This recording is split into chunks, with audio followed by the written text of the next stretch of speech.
Just as a caveat, I'm not a historian, nor do I have any personal involvement with the military. However, I do have quite a bit of involvement in education. I worked for the educational sector in my hometown of Walsall for quite some time, and I work in schools in Wolverhampton as part of my current job. What really sort of brought this kind of work to the fore for me is a few years ago I put through a grant application to the Office of Security and Counter-Terrorism, got a grant in to send Jahan round to some of the schools within Walsall, and I remember quite vividly going to a school where there was quite a significant number of young individuals who had sort of extreme right-wing and English Defence League type sympathies. And we went through a presentation that was very similar to this one, and the feedback was quite promising. A lot of young people saying, well, we didn't know that people from India and Pakistan fought for our country. So the project has been a long time in terms of inception. Don't have any slideshows for you, unfortunately, because we only got our last approval for funding just last week. In terms of actual partners, we have got Voices of War and Peace on board, and also the Library of Birmingham, who've actually contributed one of their oral history researchers to help us in its delivery. Now, the project itself is titled We Also Served, which focuses on the contributions of Muslim soldiers in the Great War. Proportionately, Muslims were the greatest contributor of personnel from India. Now, there is already quite a bit of historical archival data out there in the public domain, but comparatively little in terms of human interest stories. The challenge is to find these families within Birmingham. It is a Birmingham-centric, Birmingham-focused project, not only because I live within the area, we've also taken Jahan on board, who does have those existing connections with a lot of those families. At the moment, we've managed to identify 10 families. Certainly, I am looking for partners around the table to say, look, can you put us in touch with more people? Simply because I believe that this is such an important project. Looking at the evolving demographics of Birmingham, you know, Muslims do feature quite prominently in the city life of Birmingham, and I think in terms of our contribution to the social and cultural life of Birmingham, it's quite important that this heritage is unearthed and archived, and the library themselves have said, look, we will take what you've done and archive it here, you know, within its walls, which is fantastic news, really. Jahan did talk about making sure that whatever work we do, it's inclusive.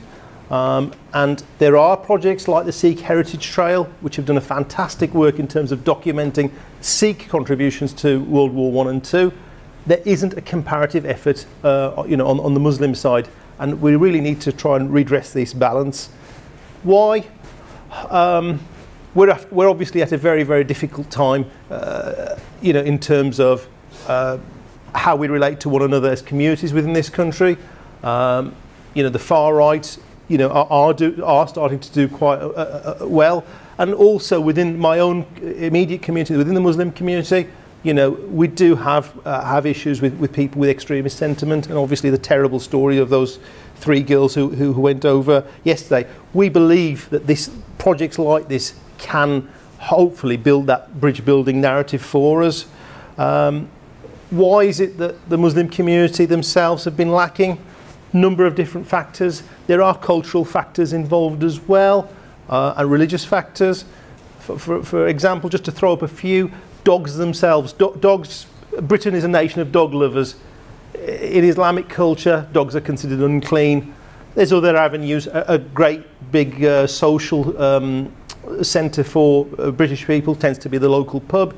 Muslims are obviously forbidden from drinking alcohol. So there's a lot that we've missed out on, and I'm a firm believer that this kind of work can perhaps help patch up a lot of these misunderstandings. Now, in terms of our objectives, we need to find out who were the Muslim soldiers who fought and served Britain in the First World War. What part of Birmingham do they live in? What parts of present-day India and Pakistan did they originate from? How were they recruited? And why did they volunteer? What stories are there, their contributions, their sacrifices, and what were their eventual fates? I met an elderly lady just a couple of weeks ago, and she told me, look, you know, we have an ancestor who fought in World War I. She gave me the name. She says, what can you do to find out about what's happened to him? I says, well, have you got anything at all? Name of a regiment? Have you got any medals? And she says, no, it was all stolen. So there are obviously challenges there. Certainly during partition, you know, a lot of this material that could have been so useful to us, you know, had been stolen, had been sold off. And to this day, I was just speaking to a colleague opposite about the sheer number of military that you can find on online trading platforms like eBay, and it's quite tragic, really. Moving on, in terms of outcomes, we're hoping to build an archive of photographs, medals, uniforms, etc. We are in talks with the Birmingham Museum and Art Gallery to perhaps host an exhibition of this material. We're keen on building a project exhibition which draws on the individual stories that we're hoping to source from our local contacts.